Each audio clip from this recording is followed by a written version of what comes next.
Hi friends, ఇందులో మనం కొబ్బరి పొడి, ధనియాల పొడి, జీలకర్ర, మెంతులు, నువ్వులు కలిపి వేయించి పౌడర్ వేసుకున్నాం. అందులో పచ్చి మసాలా వేసినాం, ఉప్పు, కారం, పసుపు తగినంత వేసి ఇవన్నీ మంచిగా కలియబెట్టుకొని ఇక వంకాయలు, గుత్తి వంకాయలు ఇట్లా కోసుకొని ఇవన్నీ ఫిల్ చేసి పెట్టుకున్నాం. ఇప్పుడు మనం ముద్ద వంకాయ కూర ముద్ద వంకాయ మసాలా కర్రీ వేయబోతున్నాం. Okay friends. హాయ్ ఫ్రెండ్స్, ఇప్పుడు అవన్నీ రెడీ పెట్టుకున్న తర్వాత ఇందులో పోపు దినుసులు వేసుకోవాలి. పోపు దినుసులు వేసిన తర్వాత మనం ఉల్లిగడ్డ, మిరపకాయలు,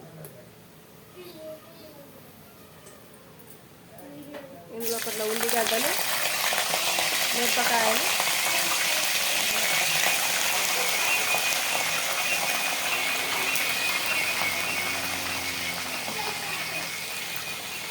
పసుపు, అల్లం వెల్లుల్లి పేస్ట్ వేయాలి. అల్లం వెల్లుల్లి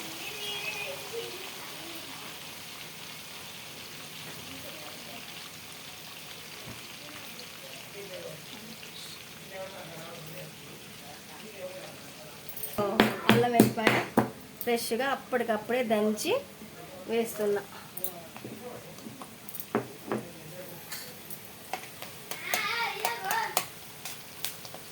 ఇందులో మనం ఇప్పుడు పచ్చిమిరపకాయలు, అల్లం వెల్లుల్లి పేస్టు, ఉల్లిగడ్డలు, కొత్తిమీరాకు, కరివేపాకు అన్నీ వేసుకున్నాం.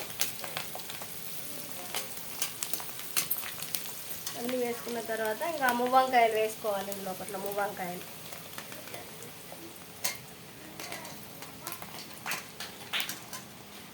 ఈ మసాలా కూరి పెట్టుకున్నాం కదా, దీంట్లో ఈ మువ్వంకాయలు వేసి కలియదిప్పాలి. ఇవి మగ్గాలి. ఇంకా మగ్గిన తర్వాత